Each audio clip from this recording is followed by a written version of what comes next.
आप देख रहे हैं न्यूज़ 13 नेक विचार, हमेशा सच के साथ।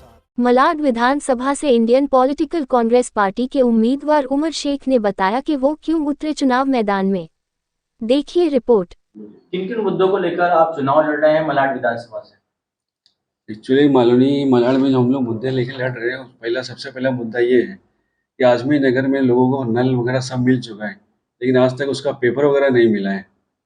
जो हमारे स्थानीय एमएलए थे, उनके नगर सेवक ने, वीरेंद्र चौधरी साहब ने, इन लोगों ने सबको मिल करके 35,000 30,000 में नल तो दे दिया, लेकिन आज तक उसके पेपर का कोई अता पता नहीं है। तो हमारी पार्टी अगर जीत कर आती है तो हम सबसे पहले आजमी नगर के लोगों को उनके नलों के जो अधूरे पेपर रह गए उसको पूरा करके देने की जिम्मेदारी लेंगे। तो क्या लगता है आपको कि आपके सामने दो बड़ी पार्टी है, कांग्रेस है, बीजेपी है, क्या लगता है आपको कितना संघर्ष करना पड़ेगा, क्या आप जीत के आ सकते हैं?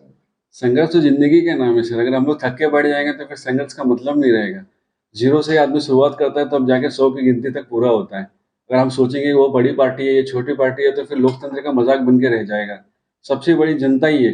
जनता जिसको चाहेगी वो पार्टी है, जनता जिसको चाहेगी वो कुछ नहीं है। अगर जनता मुझे चाहती है, जनता चाहती है कि मालवीय मलाड में बदलाव आना चाहे, तो जनता की मर्जी है। वो अगर मुझे वोट देती है तो मैं उनके वोट के ऊपर खरा उतरने की कोशिश करूंगा। मैं उनके हर सारे मुद्दे, उनके काम को पूरा करने की कोशिश करूं।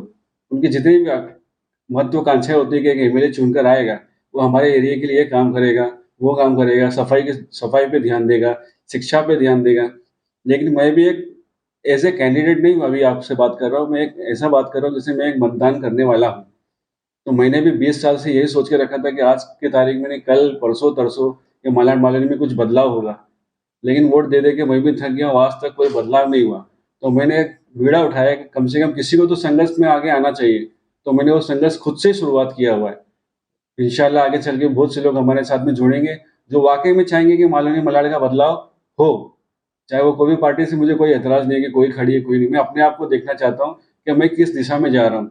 अगर मेरी दिशा सही है और लोगों को लगता है कि हाँ ये आदमी सही ट्रैक पे है, तो अवश्य मेरा साथ देगी जनता।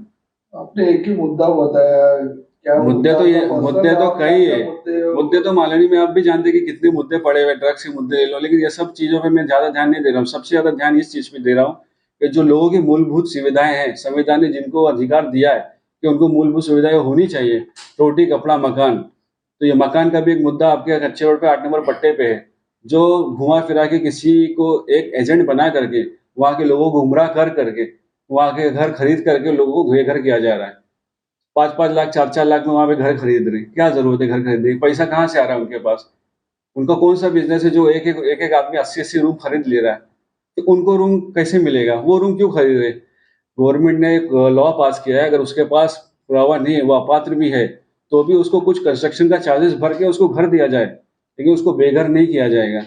लेकिन यहाँ पे लोग भयका रहे हैं उन लोगों को कि भाई आपके घर टूट जाएंगे, कुछ नहीं मिलेगा, अपात्र हो, ये हो। तो लोग मजबूरी में आके, क्योंकि उनको समझ नहीं है, कोई सही दिशा उन लोगों को कोई बता नहीं रहा है, तो लोग घर बेच दे रहे हैं अपना। और क्या क्या मुद्दे हैं जिस पर आप काम पानी के मुद्दे, कलेक्टर लाइन में आप देखिए पानी की कितनी समस्या होती है। टाइम कुछ और पानी कुछ और आता है। सड़कें देखिए आप, सड़कों पे गड्ढे देखिए, सड़कों पे गड्ढे हैं या गड्ढे में सड़क है, कुछ समझ में नहीं आता कि 20 साल से हुआ क्या रहा है मालूम मलाड में। जबकि हमारे यहाँ के जो स्थानीय एमएलए हैं, वो कैबिनेट मिनिस्टर 2.5 साल रह चुके हैं। वो चाहते तो कितना बदलाव आ जाता था मलाड मालूनी में, लेकिन कुछ भी नहीं हुआ है। एक किसी की गरीब बच्चे को अगर कोई अच्छी स्वास्थ्य के लिए अगर हॉस्पिटल जाना रहे, तो हॉस्पिटल का काम पिछले 5 सालों से चल रहा है, 2 साल का वादा करके आज तक वो काम चालू ही है। आप ये मत देखिए कि पिछले 1 साल में वहाँ के स्थानीय एमएलए ने क्या काम किया है। हमको ये ध्यान देना है कि पिछले 14 साल में उसने क्या काम किया है, क्योंकि 14 साल पहले तो सब कुछ वैसे ही चल रहा था। बस जैसे चुनाव आने लगे तो सबके काम के नतीजे भी सामने आने लगे कि हम लोग चुनाव में इसको मुद्दा रखेंगे, हमने वो किया, हमने ये किया, हमने वो किया। हर घर हर नल एक योजना सेंट्रल गवर्नमेंट से चालू हुई थी, जिसके अंतर्गत आजमी नगर में नल देने का काम फ्री में होना चाहिए था, 200-300 रुपया फॉर्म भर के। फिर भी 35,000 40,000 चाहे अम्बुजवाड़ी हो, मालवीय की अम्बुजवाड़ी हो, वहां आज भी पानी की समस्या वही रह गई है। रात को 12 बजे पानी आता है, 12:30 बजे चले जाता है। जबकि ये सब फ्लैट सिस्टम होना चाहिए। जो आर्थिक स्थिति से मजबूत जो एरिया है, वहां पे रात को पानी आनी चाहिए कि सब काम पे से आते हैं बिल्डिंग एरिया में, वहां पे रात को पानी आए, लोग भर के सो जाएंगे। लेकिन जो गरीब आदमी है, वो दिन भर थक कर आता है, काम काम से चूर आता है कि 10 बजे सो जाऊंगा, लेकिन उसको 12 बजे उठ के पानी भरना पड़ता है। और पानी के लिए आधा घंटा वो बेचारा मोटर लगा के बैठा रहता है कि अब भी गिरेगा, और पानी गिरने का नाम ही नहीं लेता है।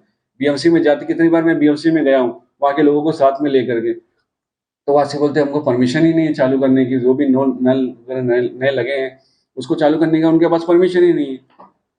तो इस बात के ऊपर उनको एमएलए साहब को ध्यान देना चाहिए, कोई भी राजनीतिक पार्टी है ये सब चीजों पे ध्यान देना चाहिए, ना कि इधर उधर के चक्कर में। राजनीतिक पार्टियां जो है इलेक्शन के टाइम पे तो सब बोलती हैं, लेकिन इलेक्शन के बाद सब चुप हो जाती हैं। आप जिस तरीके से बोल रहे हैं, क्या नाम है उनका, एमएलए साहब ने बोला है जिस जगह रोड नहीं होगी उस जगह वोट नहीं मांगे जाएगा, तो उन्होंने काम तो किया है, इसलिए वो ऐसा बोल रहे अरे सर, जो रोड उन्होंने बनाया है वो रोड एक मुझे बता दो कि आपने एमएलए फंड से रोड बनाया हुआ है, एक रोड आप बता दो कि एमएलए फंड से बना है विदाउट सेंट्रल गवर्नमेंट अप्रूवल। ये जितने भी आरसीसी के रोड बने हुए ना, ये सब सेंट्रल गवर्नमेंट की अप्रूवल से बने हुए। ये सिर्फ मालाड मालूडी में नहीं बना हुआ है, आप पोईसर में चले जाओ, कांदिवली में चले जाओ, बैंड्रा चले जाओ, आप मुंबई के किसी भी हिस्से में जाएंगे ना तो आपको आरसीसी रोड एक गली गली में मिल जाएगा। ये किसी एमएलए के उसके फंड से या ऐसा कुछ नहीं हुआ है। एमएलए के फंड से आप जांच कर रही है, अब ये जांच का विषय है कि पिछले 15 साल से एमएलए फंड से क्या काम हुआ है और क्या काम नहीं हुआ है। लेकिन भोली जनता, उसको कुछ समझ में नहीं आता, जज्बात में बह गई है। मैं जनता से यही अपील करूंगा, जज्बाती न बनो, दिल से मत सोचो, दिमाग से सोचो, आपके बारे में नहीं, आपके आने वाले भविष्य बच्चों के बारे में सोचिए कि अगर और 15 साल में आपका मालवनी का भविष्य क्या होगा।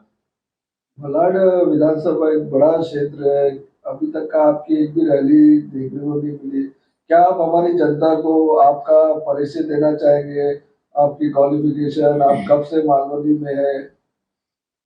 सबसे पहले है कि जनता, हम लोग ने रैली इसीलिए नहीं निकाली क्योंकि हम लोगों के पास अप्रूवल वगैरह नहीं आया था अभी तक, हाई कमांड से अप्रूवल के लिए हम लोग रुके हुए थे।